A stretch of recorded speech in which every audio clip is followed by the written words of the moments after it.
नमस्कार, मनी मंत्र में आपका स्वागत है। मैं हूं पंकज पचौरी और आज हम आपकी मुलाकात एक बार फिर करवाएंगे उस शख्स से जिसने हिंदुस्तान को अब तक का सबसे बड़ा ब्रांड देश के लिए दिया है, जिसका नाम था इनक्रेडिबल इंडिया। अमिताभ कांत, बहुत बहुत शुक्रिया स्टूडियो में आने के लिए। अमिताभ कांत का नया जो स्वरूप है वो देश को एक दूसरी शक्ल दे सकता है और उसका नाम है DMIC, यानी कि दिल्ली मुंबई इंडस्ट्रियल कॉरिडोर।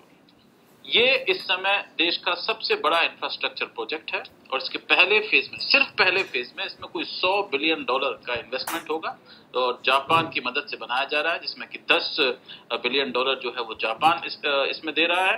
और हिंदुस्तान की सरकार का इस समय आप ये कह सकते हैं कि ज्यूल इन द क्राउन, सबसे ज्यादा महत्वपूर्ण प्रोजेक्ट यही है। और इस पर एक हम नजर डालें तो इससे मुंबई और दिल्ली के बीच में जितने भी शहर पड़ते हैं उनकी तस्वीर बदल सकती है और देश की जो अर्थव्यवस्था की रीढ़ की हड्डी जो है वो ये बन सकती है। आप देख सकते हैं कि इसकी जो शुरुआत है टर्मिनल की वो दादरी से होगी, जो कि उत्तर प्रदेश में है, और उत्तर प्रदेश से फिर ये दिल्ली, दिल्ली से हरियाणा, हरियाणा से राजस्थान, राजस्थान से गुजरात और गुजरात से महाराष्ट्र, और जवाहरलाल नेहरू पोर्ट जो है हमारे मुल्क का सबसे बड़ा बंदरगाह, वहां पर ये खत्म होगा। और इसमें सड़क भी होंगी, इसमें एक रेल कॉरिडोर होगा जो कि फ्रेट कॉरिडोर है, फास्ट स्पीड। और इसमें कुल जमा में अगर देखा जाए तो लाखों नए जॉब्स बनने की संभावना और अवसर भी होंगे। बहुत बहुत शुक्रिया आपका आने के लिए। भविष्य का शहर और भविष्य का हिंदुस्तान, ये योजना जो है इसको आप कितना महत्वपूर्ण मानते हैं? हमारा देश जिस दिशा में जा रहा है आर्थिक रूप से, उसमें मेरे विचार से ये भारत की बहुत ही महत्वपूर्ण एक प्रोजेक्ट है। और उसका खास कारण ये है कि अगर भारत को 9 और 10% से आगे बढ़ना है तो ये जरूरी है कि भारत 9-10% GDP ग्रोथ अगले 30 वर्षों, दैट इज अगले 3 डिकेड तक लगातार करती चली जाए। और ये जरूरी है क्योंकि तभी हम बहुत ज्यादा लोगों को एम्प्लॉयमेंट दे सकते हैं और जो हमारी पॉपुलेशन पॉवर्टी लाइन के नीचे उनको उठा के ला सकते हैं। और ये हिस्ट्री में पहले जापान ने पोस्ट वर्ल्ड वॉर 2 के बाद किया, करीब 32 साल लगातार 9-10% की ग्रोथ की। उसके बाद कोरिया ने की, सिंगापुर ने की, ताइवान जैसे छोटे राज्य ने की, और हाल के समय में चाइना ने की है। तो ये हिस्ट्री को देखते हैं तो ये हो सकता है। और दूसरी खास बात ये है कि अगले 20 वर्षों के अंदर करीब 350 मिलियन लोग अर्बन सिटीज में आएंगे। चाहे हम चाहे या ना चाहे ये होगा। और अगर हम नए शहर नहीं बनाते हैं, नए मैन्युफैक्चरिंग शहर जहां पर इकोनॉमिक ग्रोथ मैन्युफैक्चरिंग के थ्रू आएगी, तो हमारे जो अभी के जो शहर हैं, बड़े बड़े शहर, ये स्लम में कन्वर्ट होते चले जाएंगे। और इसीलिए जो बहुत बड़े इकोनॉमिक थिंकर थे CK प्रहलाद जी, उन्होंने करीब अपनी डेथ के करीब 5-6 महीने पहले बोला कि भारत को जब भारत 75 वर्ष का होता है 2022 में, अभी से लेकर 2022 तक 500 नए शहर 1-1 मिलियन पॉपुलेशन के बनाने बहुत जरूरी है। ये उन्होंने कहा सबसे महत्वपूर्ण काम होगा। जी बिल्कुल। और वो इसलिए क्योंकि हिंदुस्तान का स्वरूप जो है अभी तक, जिसे हम कहते थे कि हमारा कृषि प्रधान देश है और गांवों में लोग बसते हैं और गांवों में गुजर बसर करते हैं, कृषि में जो डेवलपमेंट है, जो ग्रोथ है, वो उतनी नहीं हो सकती। कितनी भी हम मेहनत करें 3% से ऊपर हमारी ग्रोथ नहीं जाती। जबकि अगर हम 9 और 10% की अगर बात कर रहे हैं तो वो सिर्फ मैन्युफैक्चरिंग या सर्विसेज से उसमें आ सकती है। और ये जो सारे लोग हैं 35 करोड़ की जो आपने बात की, उसमें एक बहुत बड़ा हिस्सा जो है वो नौजवानों का भी है, जिनको की नौकरियों की जरूरत पड़ेगी। और नौकरियां जो है वो सर्विसेज में ज्यादा क्रिएट नहीं होती। कृषि में नौकरियां कम है और कम हो रही हैं और मैन्युफैक्चरिंग जरूरी है। इस पूरी हम अगर तस्वीर को देखें इसमें, तो इससे पश्चिमी हिंदुस्तान को देखें और जो केंद्रीय हिंदुस्तान है वो उसमें आता है। कुल जमा में इसमें जो पूरा इन्वेस्टमेंट लगेगा उसका ब्रेकअप क्या हो? देखिए, ऐसा है कि एक कंटेनर ट्रेन दादरी से, ये ग्रेटर नोएडा के पास जो दादरी है, यहां से लेके जवाहरलाल नेहरू पोर्ट ट्रस्ट तक केवल कंटेनर ट्रेन चलेगी, और ये हाई स्पीड ट्रेन करीब 120 किलोमीटर की रफ्तार से चलेगी। ये करीब 1483 किलोमीटर है। इस 110-120 किलोमीटर की स्पीड से जब चलेगी तो ये केवल पैसेंजर नहीं, केवल कंटेनर ले जाएगी, माल ले जाएगी, केवल माल ले जाएगी, कंटेनर में अंदर रख के। और सिंगल कंटेनर होगा, डबल स्टैकिंग होगी, ट्रिपल स्टैकिंग होगी। इसका लक्ष्य क्या है कि भारत में अभी लॉजिस्टिक कॉस्ट, जिसको कहते हैं कॉस्ट ऑफ ट्रांसपोर्टेशन, ये करीब जीडीपी का 14% है। 14% आदमी का, मतलब इस चीज कॉस्ट ऑफ लॉजिस्टिक, एक प्रोडक्ट को ए से लेकर के बी तक पहुंचाने में खर्च हो जाता है। जबकि जापान में लॉजिस्टिक कॉस्ट का खर्चा 6.3% है, आधा। तो अगर आपको इंटरनेशनल मार्केट्स को और डोमेस्टिक मार्केट में आपको अपने गुड्स को पेनिट्रेट करना है, तो आपको लॉजिस्टिक कॉस्ट को रिड्यूस करना पड़ेगा।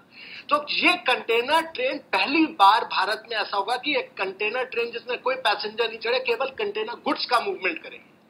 तो ये जब कर देगी, ये मेरे हिसाब से बहुत ही क्रांतिकारी एक महत्वपूर्ण योजना है। तो ये जापानीज गवर्नमेंट की फंडेड एक प्रोजेक्ट है, और इसके दोनों तरफ ये नए शहर बन रहे हैं। ये मैन्युफैक्चरिंग सिटीज है, ये इंडस्ट्रियल टाउनशिप्स है। पर जो मैन्युफैक्चरिंग सिटीज होंगे, यहाँ वर्कर्स होंगे, मैनेजर्स होंगे, तो इसमें इनकी जो प्लानिंग की जा रही है, ये नए शहरों की तरह प्लानिंग की है। बिल्कुल। 9 मेगा इंडस्ट्रियल जोन्स बनेंगे, जो कि 200 से 250 स्क्वायर किलोमीटर के होंगे। 3 पोर्ट होंगे इसमें। फ्रेट का आपने कॉरिडोर की बात की, लाइन की बात की, उसमें 6 एयरपोर्ट जो हैं वो इसके अंदर इन्वॉल्व होंगे, और 6 लेन इंटरसेक्शन फ्री, यानी बिना किसी बत्ती के चौराहे के एक्सप्रेस वे जो है वो भी बनाया जाएगा। तो ये सब जो बाकी हमारे प्लानिंग कमीशन में इंफ्रास्ट्रक्चर का जो काम हो रहा है, आप उठा के अगर देखें तो 20% तो इसी की लागत उसमें हो जाएगी। ये उससे अलग है या उसी का पार्ट है? नहीं, देखिए, प्लानिंग कमीशन का भी एक कंपोनेंट है, बिल्कुल। और ये जो प्रोजेक्ट है, ये प्राइम मिनिस्टर ऑफ इंडिया ने प्राइम मिनिस्टर ऑफ जापान के साथ बैठकर इसकी जो इंस्पिरेशन जो है इसका, वो जापान में एक पैसिफिक रिम प्रोजेक्ट बना था, जो पोस्ट वर्ल्ड वॉर 2 इन्होंने किया कि पॉइंट ऑफ प्रोडक्शन से लेकर पॉइंट ऑफ पोर्ट तक कैसे स्पीड मूवमेंट करें, और उसके बाद उन्होंने उसी को फास्ट पे स्पीड ट्रेन से लिंक किया। तो हम जो कर रहे हैं इस समय, सबसे महत्वपूर्ण काम जो कर रहे हैं कि एक नए युग की प्लानिंग कर रहे हैं, जो नए शहर बन रहे हैं इनकी प्लानिंग। और ये बहुत जरूरी है कि अगर आज की जो शहर बनने हैं इनमें मास्टर प्लानिंग ठीक हो, क्योंकि जो अभी के जो शहर बने हैं ये 1920-1930 में अमेरिका और यूरोप में बने, और ये शहर उस समय पानी और गैस बहुत आसान से और बड़े चीपली अवेलेबल थी। तो लोग मैनहट्टन में काम करते हैं, पर न्यू जर्सी से लिमोजिन में ट्रैवल करते हैं। पर आज की जो अभी के जो नए शहर बन रहे हैं, इसमें मिक्स डेवलपमेंट होता है, इसमें आप साइकिलिंग कर सकते हैं, वॉकिंग कर सकते हो, और पब्लिक ट्रांसपोर्ट सिस्टम बीआरटी या एलआरटी बहुत जरूरी है इन शहरों में। और इसमें अगर अच्छी प्लानिंग हो, मास्टर प्लानिंग अच्छी हो, तो आप करीब 35 से 40% एनर्जी की सेविंग कर सकते हैं। तो मास्टर प्लानिंग, नए शहर जो बने हैं वो कोरिया में बने, सिंगापुर में बहुत ज्यादा इसका अच्छी प्लानिंग रही है, और सिंगापुर गवर्नमेंट ने अपनी प्लानिंग को यूज करके चाइना में कई नए शहर बनाए। इनको देखकर हमने क्या किया है कि ईस्ट और वेस्ट के जो बेस्ट मॉडल्स हैं उनको लेकर सबसे अच्छे कंसल्टेंट्स के साथ इन शहरों की मास्टर प्लान। बिल्कुल, क्योंकि ईस्ट वेस्ट में अगर देखा जाए तो एक ग्रीन मूवमेंट वहां पे चल रहा है, जो कि बहुत ही स्ट्रांग हो गया है। इसका मतलब वहां पर आप जो एनर्जी है ज्यादा खर्च नहीं करते हैं, जो मकान बनते हैं वो लोगों के काम करने के पास बनते हैं। अब जितने भी नए हैं वो दिन खत्म हो गए कि आप सबर्ब्स में लंदन में रहते हैं, जो आपने कहा, और 40 मिनट आने में लगते हैं। 40 देखिए, 2-3 चीजें खास हुई है कि शहर में पब्लिक ट्रांसपोर्ट सिस्टम सबसे जरूरी है। अगर पब्लिक ट्रांसपोर्ट सिस्टम आपका सही रहा तो शहर इस पब्लिक ट्रांसपोर्ट सिस्टम के दोनों साइड पर बसना चाहिए। दूसरी चीज, हमारे जो शहर है यहाँ पर साइकिलिंग और वॉकिंग नहीं होती है, और साइकिलिंग और वॉकिंग बहुत जरूरी है। देखिए, हिस्ट्री देखें तो बार्सिलोना और एटलांटा दोनों शहर एक ही समय पर बने, पर एटलांटा में जो CO2 एमिशन है वो बार्सिलोना के साथ आप कंपेयर कीजिएगा तो 12 टाइम ज्यादा है, 12 टाइम ज्यादा है। उसका खास कारण यह है कि बार्सिलोना में पब्लिक ट्रांसपोर्ट सिस्टम बहुत स्ट्रॉन्ग है और लोग 55% लोग पैदल या साइकिल से ऑफिस जाते हैं, ये खास कारण। तो हमें जो शहर बनाने हैं वहां public transportation system, cycling walking करना बहुत जरूरी है, जहां पर मिक्स डेवलपमेंट हो, वर्टिकल ग्रोथ हो, और जहां एक सेंट्रल बिजनेस डिस्ट्रिक्ट नहीं कई सेंट्रल बिजनेस डिस्ट्रिक्ट हो, तो लोगों को दूर दूर जाने की जरूरत नहीं है। 5 मिनट से 7 मिनट के अंदर आपको पब्लिक ट्रांसपोर्टेशन सिस्टम मिल जाना चाहिए। ये बहुत जरूरी है। और ये कहाँ पर होगा, कौन कौन से नए शहर? एक पहला शहर जो है, मैं अभी उस बारे में बात करेंगे। और साथ में एक बहुत बड़ी बात है कि इस पूरे प्रोजेक्ट में आप ये समझ सकते हैं कि ये एक मदरशिप है और इसके साथ में कई छोटे छोटे शिप साथ चलेंगे, और उसमें एक बहुत बड़ी अपॉर्चुनिटी जो है वो प्राइवेट सेक्टर के लिए इसमें कहाँ पर इन्वेस्टमेंट हो सकता है वो है। और दूसरी बड़ी अपॉर्चुनिटी यहाँ पे होगी वो होगी जॉब क्रिएशन की, यानी कि रोजगार देने की। वो क्या होगी उसके बारे में कुछ देर में हाजिर होंगे। हमारे साथ में आज DMIC के CEO और मैनेजिंग डायरेक्टर अमिताभ कांत।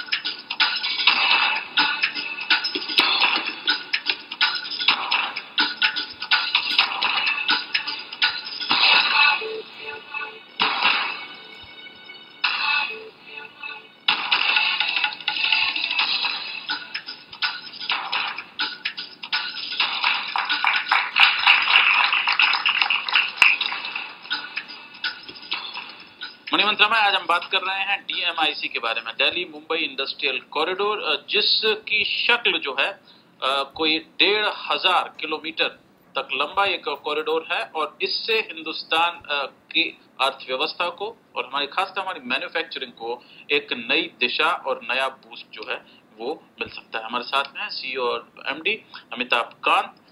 ये शहर जो जिनकी आप बात कर रहे हैं, इस इलाके में वैसे भी बहुत शहर हैं और वैसे भी इसे थोड़ा सा खाता पीता इलाका है ये। अगर आप राजस्थान को छोड़ दें, गुजरात, महाराष्ट्र और वेस्टर्न महाराष्ट्र, हरियाणा, दिल्ली और वेस्टर्न उत्तर प्रदेश, कौन कौन से नए यहाँ पर शहर बनेंगे जिसके पिवटल होंगे, जो इसके चारों तरफ ये कॉरिडोर काम करेगा? देखिए, अगर हम अपने देश का जो व्यवसाय का जो उत्पादन है वो देखते हैं तो गुजरात और महाराष्ट्र में सबसे ज्यादा उत्पादन है। मध्य प्रदेश और राजस्थान में पोटेंशियल बहुत ज्यादा है। तो अगर आप इसको पूरा देखते हैं तो पहला शहर जो आ रहा है वो गुजरात में धुलेरा, अहमदाबाद से करीब 110 किलोमीटर दूर है धुलेरा। और ये करीब पूरा देखते हैं तो करीब 540 स्क्वायर किलोमीटर का एरिया है। 540 स्क्वायर किलोमीटर का मतलब है कि एक सिंगापुर का साइज है 560 स्क्वायर किलोमीटर। तो इतना बड़ा शहर है। तो इसकी जो प्लानिंग अगर ठीक नहीं होगी, मास्टर प्लानिंग अगर ठीक नहीं होगी, तो बाद में इसमें कई दिक्कतें आएंगी। तो इसलिए मास्टर प्लानिंग बहुत सही होनी जरूरी है। तो उसके बाद अगर आप महाराष्ट्र में आते हैं तो महाराष्ट्र में 2 जगह है। एक तो दिघी पोर्ट के पास एक शहर के लिए 270 स्क्वायर किलोमीटर आइडेंटिफाई किया है, और नासिक के पास शेंड्रा एरिया में हमने जगह आइडेंटिफाई की हुई है। और फिर उसके बाद मध्य प्रदेश जब आप आते हैं तो मध्य प्रदेश में पीतमपुर, धर, माव एरिया है जो कि काफी पिछड़ा हुआ इलाका है, पर वहाँ एक ब्राउन फील्ड एरिया, क्योंकि थोड़ा बहुत इंडस्ट्रियलाइजेशन हो चुका है। उसी ये ब्राउन फील्ड एरिया को एक्सपैंड करने का प्रपोजल है करीब 370 स्क्वायर किलोमीटर में। मध्य प्रदेश के बाद अगर आप राजस्थान में आते हैं तो राजस्थान में जो पहला शहर की जिसकी प्लानिंग हुई है वो नीमराना के आगे जाकर जगह आइडेंटिफाई की है। नीमराना के आगे जो जगह आइडेंटिफाई की है उसमें छोटा एरिया लिया गया है। उसकी खास कारण क्या है कि जो भी हम डेवलपमेंट कर रहे हैं वहाँ हमारी जो योजना है उसमें सस्टेनेबिलिटी सबसे जरूरी है।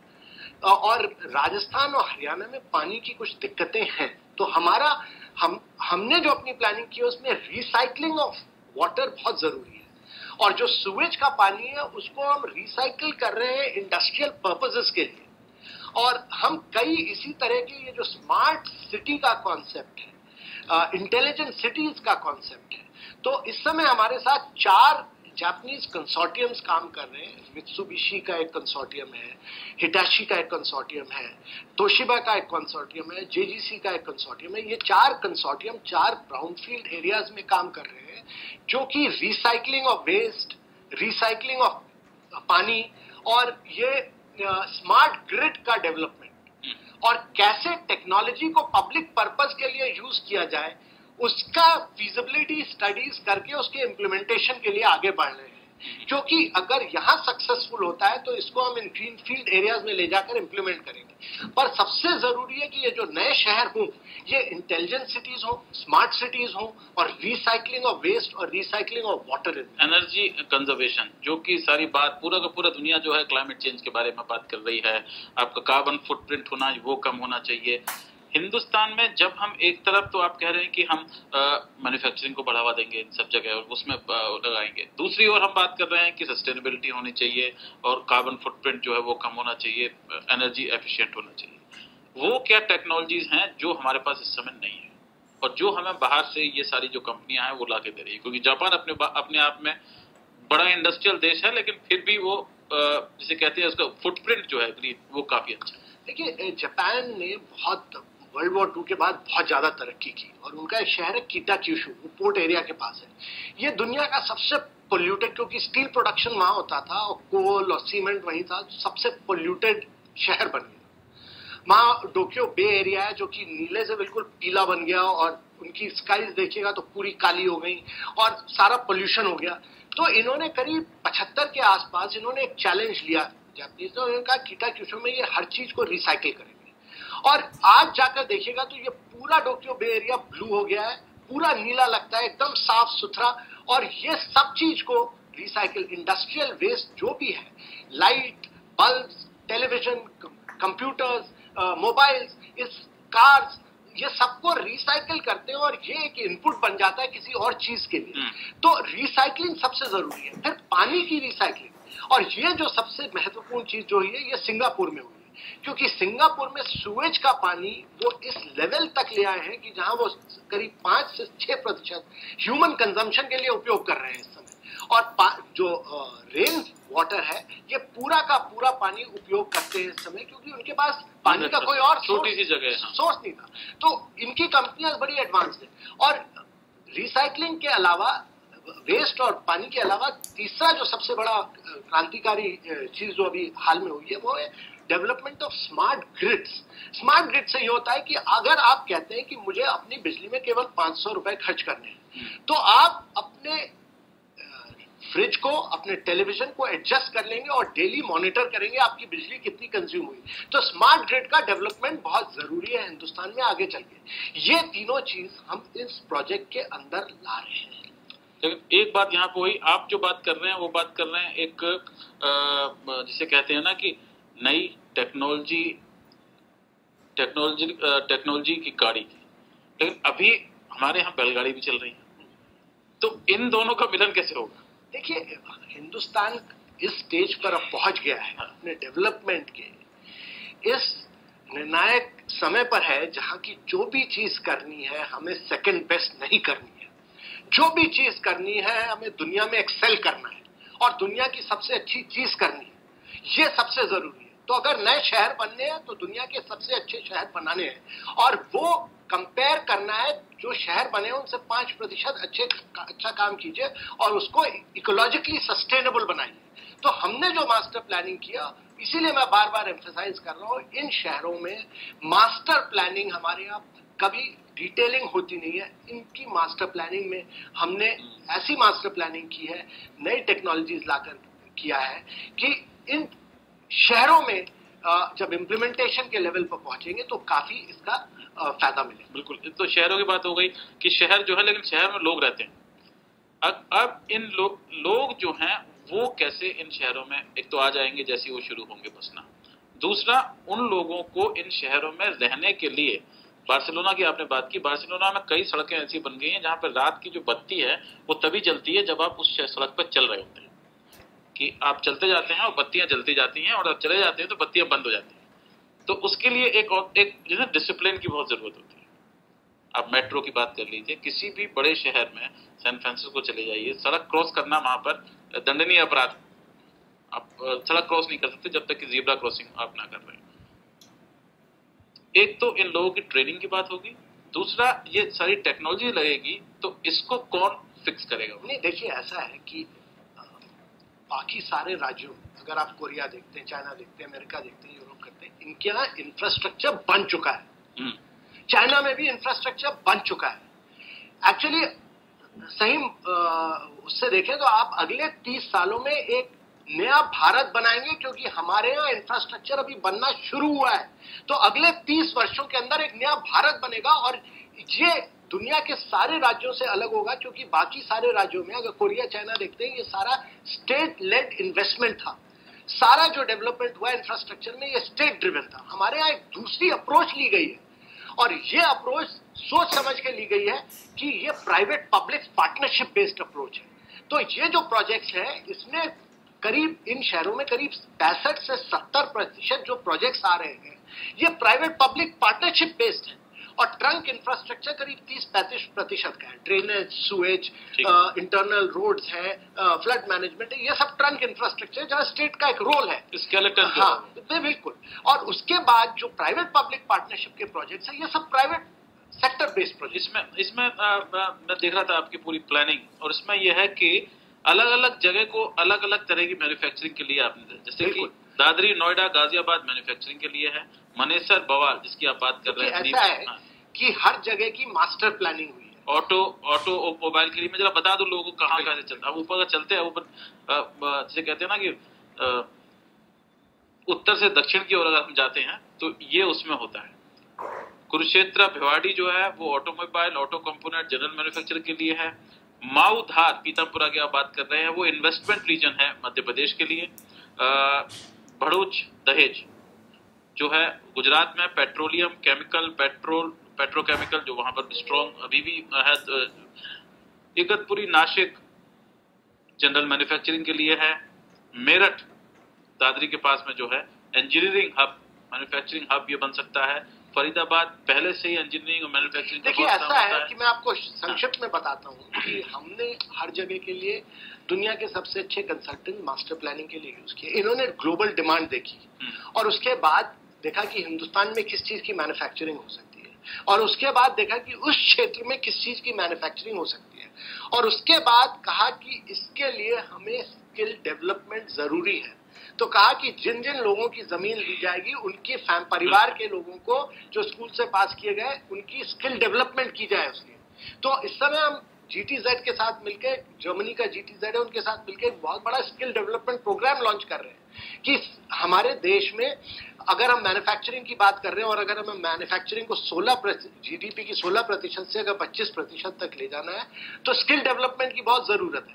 तो ऑटोमेशन हो, इलेक्ट्रॉनिक हो, बिल्डिंग हो, तो इन सब चीजों की बहुत ज्यादा स्किल लोग चाहिए। बिल्कुल लोग चाहिए, ट्रेन लोग चाहिए, उनको ट्रेनिंग देने के लिए आपको हब्स चाहिए। तो ये सारे जो हैं स्किल डेवलपमेंट के हब भी बन सकते हैं। ये बड़ी बात मैं यही करना चाह रहा था। और जब स्किल डेवलप, आपने कहा कि जो लोग यहाँ से लेंगे, जमीन लेंगे, उसमें आपको समस्याएं भी आएंगी। अभी तक हमने बात की कि क्या नक्शा होगा, अब बात करते हैं कि जो समस्याएं आएंगी उनका नक्शा क्या होगा। अभी कुछ देर में हम फिर हाजिर होते हैं। आज हम बात कर रहे हैं दिल्ली मुंबई इंडस्ट्रियल कॉरिडोर के बारे में। हमारे साथ में आपका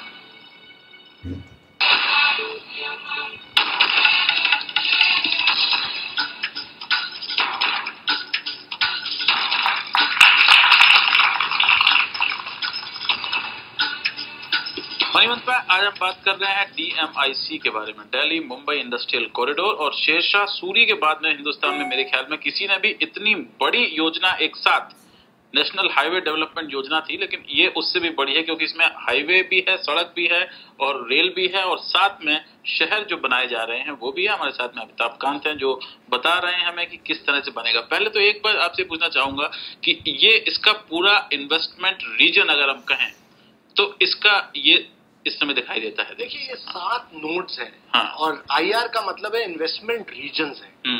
और ये तो 6 इन्वेस्टमेंट रीजन है। और दिघी पोर्ट, क्योंकि एक पोर्ट का डेवलपमेंट इसके साथ बहुत जरूरी था, वो इन्वेस्टमेंट एरिया है। ठीक है, अच्छा। और ये लाल रंग की जो लाइन है ये रेलवे की? ये लाल रंग की जो लाइन देख रहे हैं आप, ये है डेडिकेटेड फ्रेट कॉरिडोर जो रेलवे का कंटेनर मूवमेंट करेगा। ठीक है। और हरी जो लाइन देख रहे हैं वो गोल्डन क्वाड्रिलैटरल है।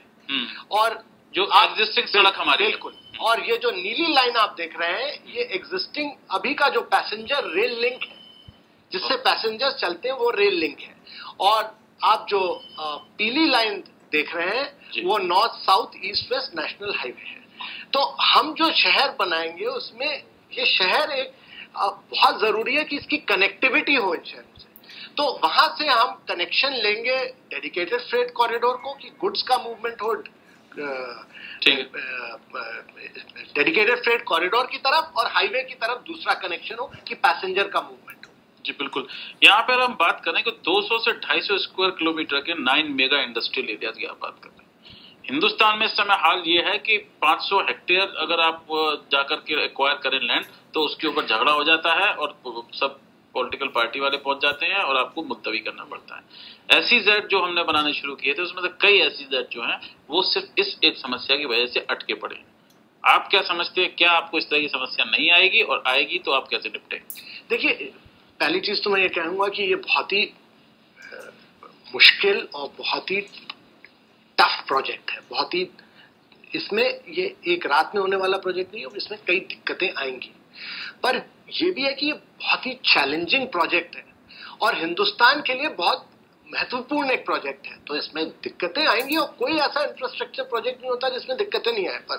पर जो आपने खास जो मुद्दा उठाया है ये लैंड एक्विजिशन का, देखिए ये दिक्कतें आती हैं जहां पर आप बहुत डेंस एरिया में एक्विजिशन करते हैं, और दूसरी चीज जहां पर कि आप मल्टी क्रॉपिंग और फार्मर का लैंड लेकर उनको एक पार्टनर नहीं बनाते। हमारे देश में कई अच्छी जगह जो सक्सेसफुल मॉडल हुए हैं। अब देखिए, सक्सेसफुल मॉडल अहमदाबाद में उन्होंने लैंड पूलिंग की, लैंड पूलिंग बहुत ही सक्सेसफुल रहा। राजस्थान में जब महिंद्रा सिटी बनी तो उन्होंने जमीन ली, पर फार्मर्स को उन्होंने घर बना के दिए और कहा कि नीचे का पोर्शन आप कमर्शियल पर्पस के लिए उपयोग कर सकते हो, ऊपर आप रह सकते हैं। हरियाणा में लैंड वैल्यू देते हैं और उसके बाद एन्युटी 15,000 की एन्युटी अगले 30 वर्षों तक देते हैं। तो कई अच्छे अच्छे मॉडल्स हैं। और इसमें जो सबसे जरूरी चीज है वो कि हम वो जमीन लेनी चाहिए, पूरा एरिया नहीं, बल्कि जो आपको ट्रंक इंफ्रास्ट्रक्चर के लिए जरूरी है वो जमीन आप लीजिए और फार्मर को इसका अपने पार्टनर बनाइए। जो आपका फार्मर है उसको आप 5% इसमें इक्विटी दीजिए, क्योंकि ये क्या होगा नए शहरों में, इसमें एक एक्सपेंडिचर रेवेन्यू मिसमैच होता है करीब 10 साल, 11 साल, 12 साल, पर 12वें साल के बाद लेकर आप 30वें साल तक देखते हैं तो ये बहुत प्रॉफिटेबल, बहुत लाभदायक है। और करीब 12वें साल के बाद ये इतना प्रॉफिट बनाएगा, 30 साल तक ये इतना प्रॉफिट बनाएगा कि आप उससे कई नए शहर बना सकते हैं। तो इसमें अगर फार्मर को इक्विटी दीजिएगा तो उनके बच्चे, उनके बच्चों के बच्चों को इससे प्रॉफिट मिलेगा। उनको पार्टनर बनाना बहुत जरूरी है और यही हम हर जगह कर रहे हैं। ये पहला ये हो गया। दूसरी समस्या जो है वो हमारे इंफ्रास्ट्रक्चर में SEZ में आई थी, वो ये आई थी कि हमारे लेबर लॉज जो हैं वो बहुत पुराने हैं और उसमें जो लोगों को हायर करने की, और अगर आपकी इंडस्ट्री काम नहीं कर रही है ढंग से तो उसमें उनको निकालने की ये समस्या थी। और 100 तक की उनकी वो थी और उससे बाद में उनका था कि 100 से घटा करके उसका नंबर जो है 10 करना चाहिए, इस 100 तक, वरना यूनियन बनाते हैं और यूनियन उस पर काम करती है। वो एक दूसरी समस्या है जो कि लीगल समस्या है, कॉन्स्टिट्यूशनल समस्या है। क्या आपको समस्या इसमें आएगी या नहीं आएगी? देखिए, समस्याएं तो कई आएंगी, पर हर समस्या का हमको उसमें उसका जवाब भी जरूरी है। तो इसलिए एक बहुत खास योजना बन रही है, नेशनल मैन्युफैक्चरिंग जोन पॉलिसी। अगर आप डिपार्टमेंट ऑफ इंडस्ट्रियल प्रमोशन की वेबसाइट पर जाते हैं तो NMIZ पॉलिसी आ रही है जिसमें मैन्युफैक्चरिंग को कैसे बढ़ावा मिल सकती है, उसके लिए क्या क्या क्रांतिकारी स्टेप्स लिए जा रहे हैं वो उसमें है, जिसमें लेबर लॉ भी एक चीज उसमें जरूर करना पड़ेगा। पर मेरे ख्याल से इसमें जो खास जरूरी चीज है कि जब नए शहर बनते हैं तो कई बार क्या होता है वहाँ पानी की प्लानिंग ठीक नहीं होती या बिजली की प्लानिंग ठीक नहीं होती, तो ये इसमें एक इंटीग्रेटेड प्लानिंग कर रही है और इसीलिए DMIC पावर प्रोजेक्ट्स कर रहा है कि उन शहरों में बिजली का वो हो, पानी की प्लानिंग की गई है और पानी का बहुत डिटेल्ड प्लानिंग की गई है इसके लिए। हाँ बिल्कुल, क्योंकि पानी जो है वो दूसरा हमारे पॉलिटिकली बहुत ही सेंसिटिव और बहुत ही जिसे कहते हैं झगड़ालू किस्म का मुद्दा है। और इसमें अगर हम देखें तो अगर हम कुल जमा देखें तो राजस्थान में कोई 39% पड़ेगा, गुजरात में 38% पड़ेगा, तो दो बड़े राज्य में होगा। हरियाणा और महाराष्ट्र को लगा लें तो 10-10% इसका जो है हिस्सा उसके अंदर पड़ेगा। उत्तर प्रदेश और दिल्ली को लगा लें तो सिर्फ 1.5% इसमें पड़ेगा। 6 राज्य जो हैं वो इसमें इन्वॉल्व हैं। इन 6 राज्यों में अलग अलग पार्टियों की सरकारें हैं, कहीं पर कोलिशन की हैं, कहीं पर कोलिशन की नहीं है। क्या आपको कोऑर्डिनेशन की समस्या इसमें आएगी और इन अलग अलग राज्यों में किस तरह से आप उसको डील कर सकते हैं? देखिए, मैं तो 6 राज्यों में करीब 8-8, 10-10 बार गया, मैंने प्रेजेंटेशन किए, मैंने एडमिनिस्ट्रेटिव लीडरशिप को, पॉलिटिकल लीडरशिप सबको प्रेजेंटेशन की और मुझे सपोर्ट हर जगह मिला, क्योंकि मुझे लग रहा है इस समय हम भारत के डेवलपमेंट के उस फेज में है जहां पॉलिटिकल लीडरशिप भी डेवलपमेंट चाहती है अक्रॉस द बोर्ड। और ये ऐसा महत्वपूर्ण प्रोजेक्ट है जो कि प्राइम मिनिस्टर खुद इसको ड्राइव कर रहे हैं, पर्सनली ड्राइव कर रहे हैं, तो इसमें पूरा सपोर्ट हर जगह से मिल रहा है क्योंकि सबको फायदा होगा इसमें। जब एक रेल कॉरिडोर उधर से निकलेगा, उधर की जमीन की वैल्यूज बढ़ेंगी, मैन्युफैक्चरिंग बढ़ेगी, लोगों को फायदा होगा।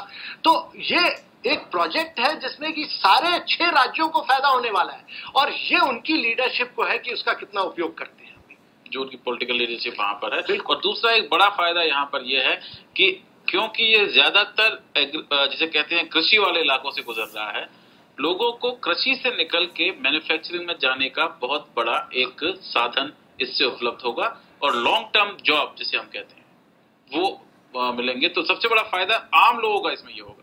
देखिए, 3-4 चीजें होंगी इसमें। एक तो आपके यहाँ मैन्युफैक्चरिंग को बढ़ाना बहुत जरूरी है। आपकी पूरी ग्रोथ सर्विसेज सेक्टर के बेसिस पर नहीं हो सकती, और वो भी हाई वैल्यू मैन्युफैक्चरिंग लानी जरूरी है, एक। दूसरा, पब्लिक ट्रांसपोर्टेशन सिस्टम में एफिशिएंसी लानी जरूरी है। तीसरा, आप नई टेक्नोलॉजी लाकर पानी की रिसाइकलिंग, वेस्ट की रिसाइकलिंग, स्मार्ट ग्रिड का डेवलपमेंट, ये सब करना जरूरी है। सिविलाइजेशनल टेक्नोलॉजी, बिल्कुल। चौथी चीज, ये जो शहर है ये केवल मैन्युफैक्चरिंग के शहर नहीं है। मैन्युफैक्चरिंग जब होती है तो क्या वर्कर्स होते हैं, मैनेजर्स होते हैं, उनके बच्चे होते हैं, अस्पताल चलेंगे। तो स्कूल, हॉस्पिटल्स, ये सब जब लग के होगा तो ये एक इंटीग्रेटेड होलिस्टिक प्लानिंग है इनकी। और इसलिए जब ये शहर होगा तो उस राज्य का बहुत बड़ा डेवलपमेंट होगा, वो राज्य बहुत आगे बढ़ पाएगा। इसलिए ये 6 राज्यों में बहुत ज्यादा विकास होने वाला है। जी बिल्कुल। और अभी कुछ देर हम फिर हाजिर होते हैं। लोगों के यहाँ पे सवाल भी हैं आम लोगों के कि आम लोगों को क्या फायदा होगा और किस तरह से आम लोग फायदा इसका उठा सकते हैं। सबसे बड़ी बात है, हिंदुस्तान में अगर जनता जो है वो किसी चीज से कनेक्ट नहीं करती तो आप कितनी भी बड़ी योजना लिया, वो कहेंगे हमारा क्या है, जो सरकारी योजना है। अभी कुछ देर में हम फिर हाजिर होते हैं, आप देखें।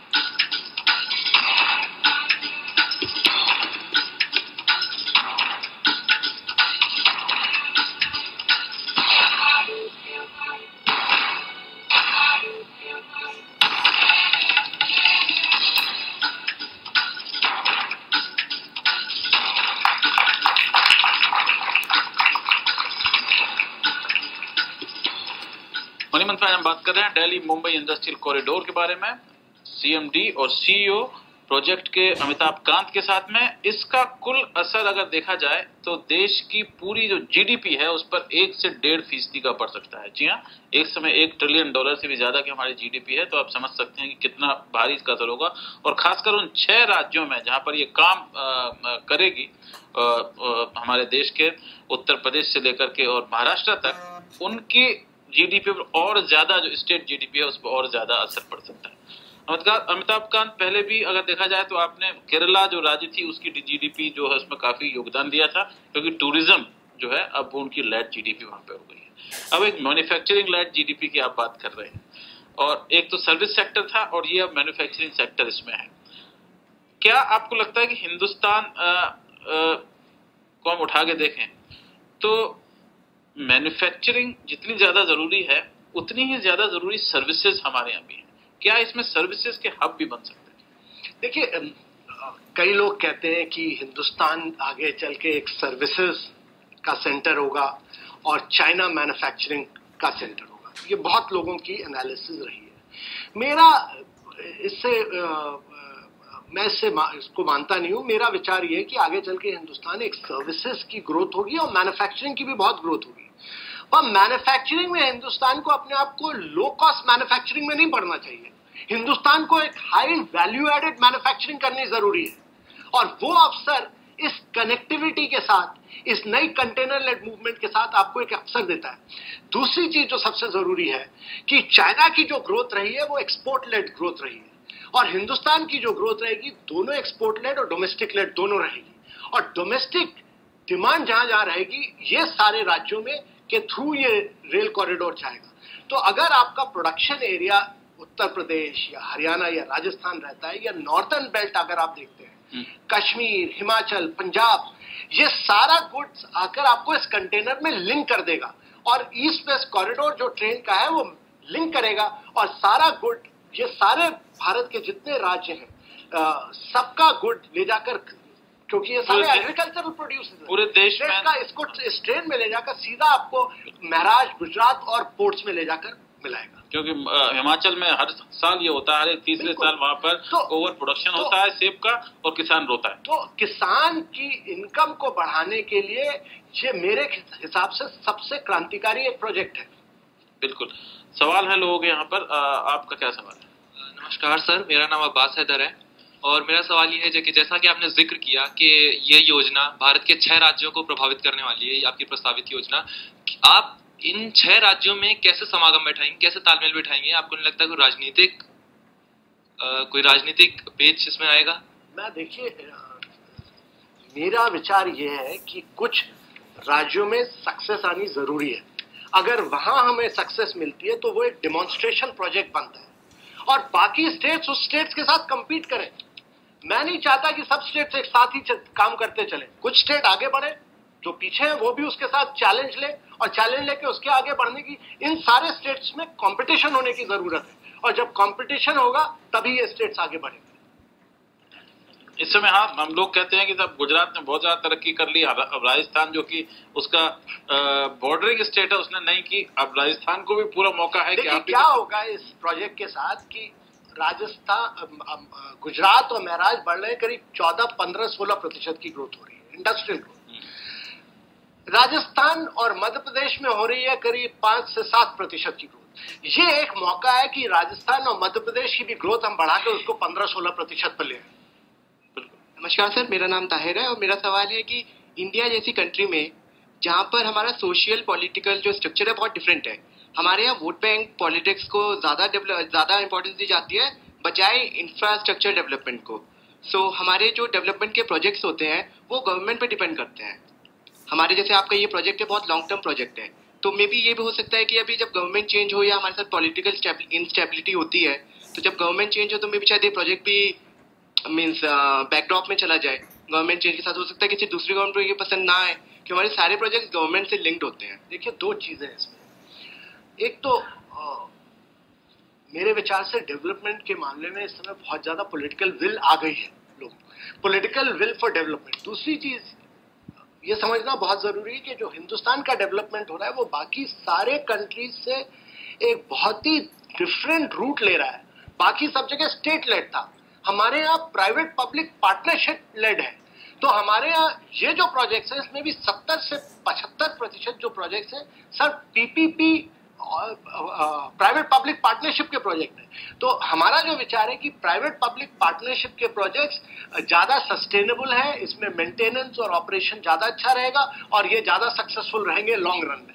क्योंकि अगर सरकार बदल भी जाती है तो बिजनेसमैन तो वही रहेगा ना, उसको तो अपना बिजनेस चलाना है और उसको काम करना है। और सरकार भी अगर देखा जाए पिछले दिनों में सिर्फ एक जो नदियों को लिंक करने वाला प्रोजेक्ट था उसको छोड़कर के ऐसा कोई बड़ा प्रोजेक्ट नहीं है। इस प्रोजेक्ट में भी हम क्या कर रहे हैं, हम मास्टर प्लानिंग कर रहे हैं, हम एक फैसिलिटेटर का काम कर रहे हैं, हम एक कैटलिस्ट का काम कर रहे हैं और प्रोजेक्ट बनाकर स्ट्रक्चर करके उसको मार्केट में लाएंगे बिडिंग करके। ठीक है, और लोग अपना चलाएंगे उसको। आप बताइए। नमस्कार सर, मेरा नाम नेहा है।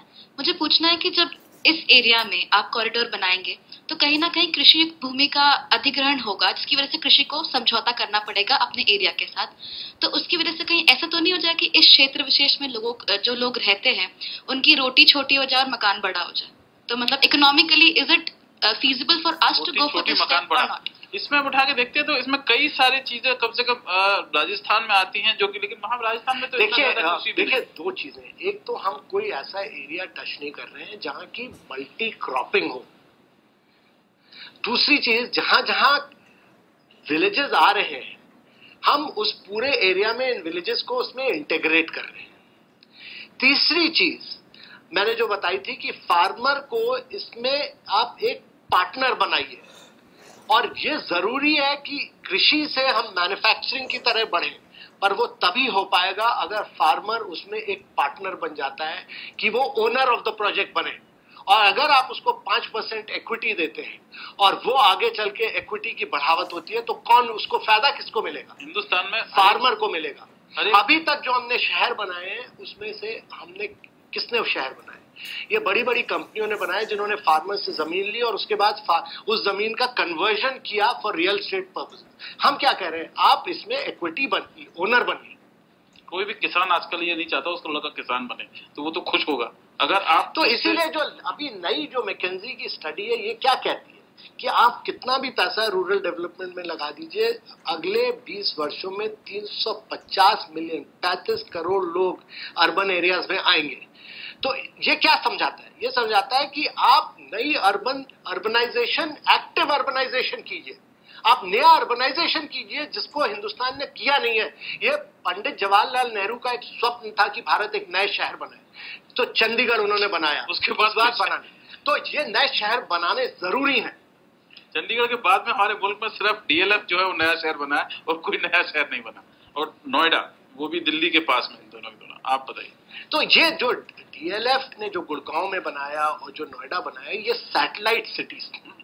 हम जो कर रहे हैं ये काउंटर मैग्नेट्स बना रहे हैं, काफी दूर है, तो ये ज्यादा मुश्किल काम है। हेलो सर, मेरा नाम इशिता है। जैसे आपने कहा कि फार्मर्स को एक यूनिट बनाना चाहिए और इक्विटी में लाना चाहिए ताकि उनकी और आने वाली जनरेशन्स को फायदा हो, तो क्या इससे ये नहीं होगा जब उनको लगेगा कि एम्प्लॉयमेंट आ रही है और उनको लॉन्ग टर्म एम्प्लॉयमेंट मिल रही है, तो वो एग्रीकल्चर सेक्टर में हमारा फर्क पड़े क्योंकि वो उन कंपनीज की तरफ भागेंगे? देखिए, एग्रीकल्चर में क्या करना है हमारे देश को कि वहां प्रोडक्टिविटी बढ़ानी जरूरी है। पूरी जर्मनी में केवल 3% भूमि है जिससे वो पूरे अपने एग्रीकल्चर का प्रोडक्शन करते हैं। हमारे देश में एग्रीकल्चर में बहुत ज्यादा जमीन है और प्रोडक्टिविटी कम है। आप जमीन कम करिए, प्रोडक्टिविटी बढ़ाइए और जमीन को ले जाइए मैन्युफैक्चरिंग एरिया में और उधर लोगों को एम्प्लॉयमेंट दीजिए, ये जरूरी है। और अगर वही फार्मर्स कहें कि हमें लॉन्ग टर्म एम्प्लॉयमेंट और अच्छी जगह मिल रही है काम करने के लिए कंपनीज में, तो प्रोडक्टिविटी तो फिर भी नहीं बढ़ेगी। देखिए, आपका अभी बहुत ज्यादा पॉपुलेशन अभी आपकी एग्रीकल्चर में लगी हुई है, पर प्रोडक्टिविटी तभी भी नहीं है। प्रोडक्टिविटी क्यों कम है? आप बहुत ज्यादा प्रेशर है, आपके यहाँ डिस्गाइज अनएम्प्लॉयमेंट है, अनएम्प्लॉयमेंट है, तो वो अनएम्प्लॉयमेंट जो है, डिस्गाइज अनएम्प्लॉयमेंट है, उसको कहाँ ले जाइएगा?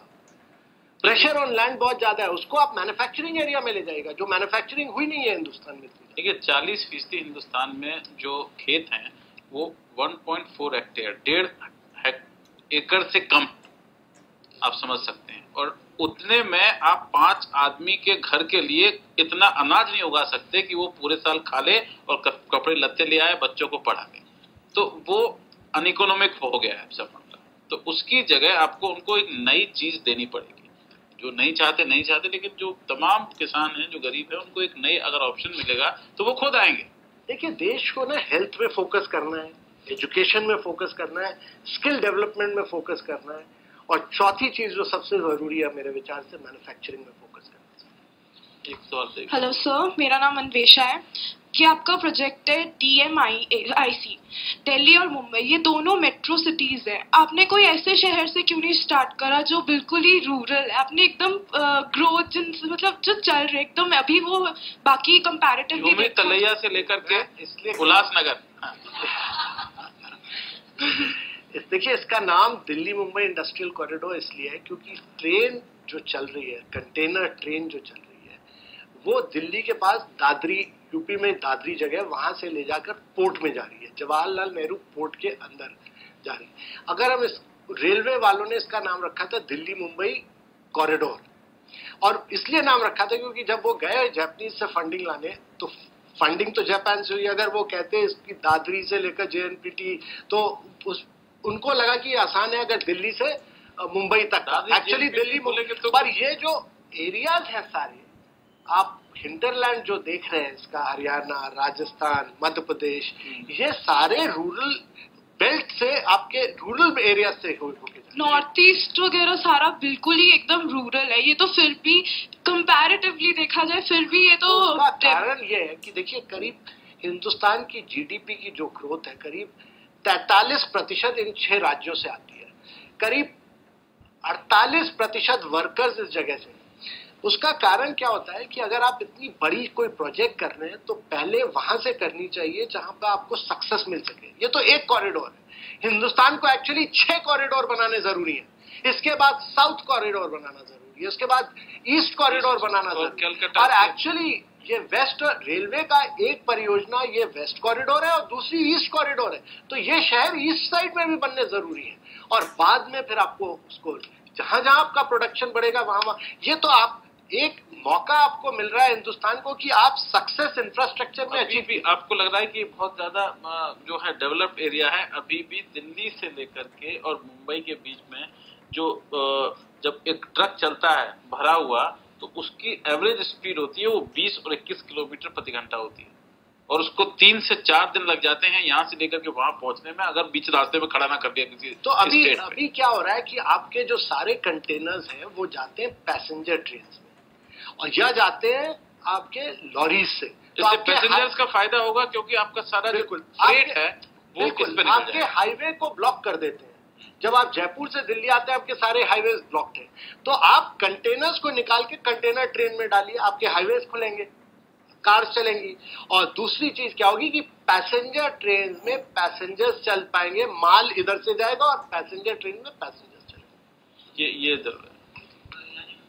भविष्य में हम इस तरह की और परियोजनाएं देख सकते हैं, DMIC के बाद और भारतीय महानगरों को जोड़ती हुई ऐसी परियोजनाएं। ये बहुत ही चैलेंजिंग, जैसे मैंने कहा, बहुत ही डिफिकल्ट और बहुत ही टफ प्रोजेक्ट है, और इसीलिए हिंदुस्तान को बहुत जरूरी है कि हम ये अकेला, मतलब कई डिपार्टमेंट्स इसमें इन्वॉल्व हैं, ऊपर से प्राइम मिनिस्टर ऑफिस और कई लोगों की बहुत ज्यादा इसमें राष्ट्रीय इच्छा शक्ति जिसको कहते हैं कि ये सक्सेसफुल बनाया जाए, और इसको सक्सेसफुल बनाना बहुत जरूरी है हिंदुस्तान के लिए। और जब ये सक्सेस होगा तो फिर बाकी सारे कई जगह कॉरिडोर, आप कलकत्ता से चेन्नई कर दीजिए एक, तो जितने भी बाकी गरीब इलाके जिनकी आप बात कर रहे हैं, देखिए क्या हो रहा है कि हिंदुस्तान में, आंध्र प्रदेश में है, हिंदुस्तान एक ऑटोमोबाइल मैन्युफैक्चरिंग का, स्मॉल ऑटोमोबाइल कार का मैन्युफैक्चरिंग हब हो रहा है, और वो बैंगलोर के आसपास बन रहा है। पर वो स्मॉल कार जब मैन्युफैक्चर होंगी तो कहां से एक्सपोर्ट होंगी? चेन्नई के पास जो एयरपोर्ट्स है तमिलनाडु में, उनके थ्रू पोर्ट्स में होगी। तो आपको एक और कॉरिडोर बनाना जरूरी है जिधर से कार्स का एक्सपोर्ट हो पाए। तो इसी तरह ईस्टर्न साइड का मूवमेंट के लिए आपको ईस्ट का कॉरिडोर, उधर एक और ट्रेन चल रही है ईस्टर्न साइड पे जो कंटेनर का मूवमेंट करेगी, उधर भी नए शहर बनने चाहिए। पर न्यू अर्बनाइजेशन हिंदुस्तान में जरूरी है।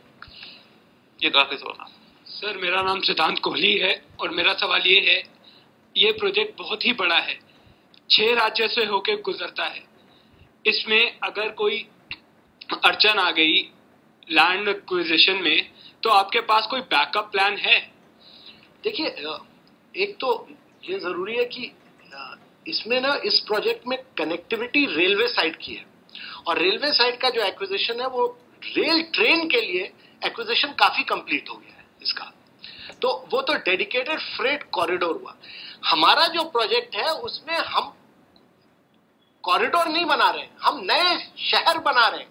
तो कनेक्शन शहर में, एक शहर दूसरे शहर से कनेक्टेड नहीं है, आप नए नए शहर एक एक राज्य में बना रहे हैं। आपका, हमारा क्या लक्ष्य है कि अगर हमें 200 स्क्वायर किलोमीटर कहीं चाहिए तो वो 200 स्क्वायर किलोमीटर हमारे पास होनी चाहिए। अगर राजस्थान में हमको 80 स्क्वायर किलोमीटर का शहर बनाना है तो वो 80 स्क्वायर किलोमीटर हमारे पास होनी चाहिए, और वहां फिर हम उसकी अच्छी मास्टर प्लानिंग करके वो शहर बनाएं। और ये प्रोजेक्ट जापान की सरकार फंड कर रही है। आप कह रहे हैं कि आप हाई लेवल प्रोडक्शन 10% वो कर रहे हैं की बात कर रहे हैं। आपने देखा होगा पहले रिसेशन आया तो सबसे ज्यादा अफेक्ट मैन्युफैक्चरिंग यूनिट्स को हुआ और जापान बहुत बुरी तरह से इससे ग्रस्त था।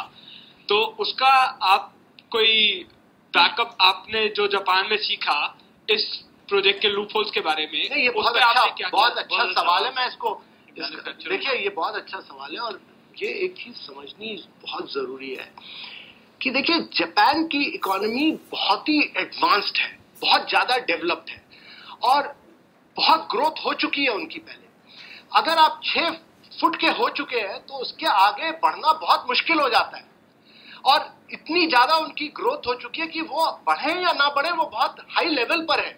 और इसलिए इनकी जो कंपनियां हैं, अगर आप मित्सुबिशी हेवी इंडस्ट्रीज को देखते हैं या आप तोशिबा को देखते हैं या आप हिटाशी को देखते हैं, ये बहुत ही टेक्निकली सुपीरियर कंपनीज हैं और ये टेक्निकली अमेरिकन कंपनीज और ब्रिटिश कंपनीज से बहुत आगे और बहुत परफेक्ट कंपनीज हैं और इनकी टेक्नोलॉजिकल सुपीरियरिटी बहुत ज्यादा है। तो ये जो मैं कहता हूं कि अगर हिंदुस्तान को इस समय हम डेवलप कर रहे हैं और हमारा जो इंफ्रास्ट्रक्चर होना चाहिए बेस्ट होना चाहिए, तो वो उस लेवल का होना चाहिए। बिल्कुल जापानीज कंपनीज की क्षमता को और उनकी टेक्नोलॉजी का उपयोग करना बहुत जरूरी है। बिल्कुल, और इसलिए ना ये सही बात है कि जापान जो है वो आपने कहा कि 6 फीट का नहीं, जापान जो है वो 6 फीट कूद रहा है हाई जंप में। बिल्कुल, हम अभी 4 फीट कूद रहे हैं तो हम ज्यादा अभी 2 फीट और कूद सकते हैं। क्या होता है ना, ये हमें समझना जरूरी है। अगर हम अगर हमारी डेवलपमेंट अभी लो लेवल्स पर है, हमारी डेवलपमेंट ज्यादा हो सकती है। अगर हमारी पूरी डेवलपमेंट 4 फुट की है तो हम 4 फुट से 6 फुट हो सकते हैं। पर अगर किसी की डेवलपमेंट पहले ही 6 फुट हो चुकी हो तो उसकी ग्रोथ उस लेवल पर स्टेबलाइज हो जाए, वही बहुत है। एक इंच ऊपर जाना फिर तो मुश्किल होता है। आप ये समझिए कि जापान के रिजर्व्स बहुत ज्यादा है और उनकी कंपनीज टेक्नोलॉजिकली बहुत एडवांस। जापान की टोटल जीडीपी हिंदुस्तान की टोटल जीडीपी से 4 गुना अभी से है और उनकी जो आबादी है वो हमसे मेरे ख्याल में 40 गुना कम है। जापानीज कंपनीज ये समझ रहे हैं इस समय कि जापान में उनको बाहर जाना है कि अगर जापानीज कंपनीज को आगे बढ़ना है तो उनको हिंदुस्तान में आकर बिजनेस लेनी जरूरी है, वो बहुत जरूरी है। तो ये कंपनीज इंडिया में आकर बिजनेस, अब दिल्ली मेट्रो का सक्सेस देखिए तो श्रीधरन साहब की लीडरशिप थी और जापानीज कंपनीज का इम्प्लीमेंटेशन था। तो ये उसी लेवल की चीज है। मैं तो बात कर रहा था शेरशाह सूरी की, आपने डीएमआरसी की बात कर दी। तो डीएमआरसी के बाद में अगर देखा जाए तो हिंदुस्तान की सबसे एम्बिशियस कोई योजना है तो ये योजना है। आपको जिसे कहते हैं हम शुभकामनाएं देते हैं कि ये सब ठीक ठाक ये चले और कुछ दिन बाद जब हम यहाँ पे बैठे और 10 साल बाद में फ्रेट कॉरिडोर जो है वो चले और देश जो उसी रफ्तार से आगे बढ़े जिस रफ्तार से फ्रेट कॉरिडोर चलेगा। बहुत बहुत शुक्रिया अमिताभ कर आने के लिए, आप लोगों का सवाल करने के लिए मनी मंच में आ जाए। नमस्कार।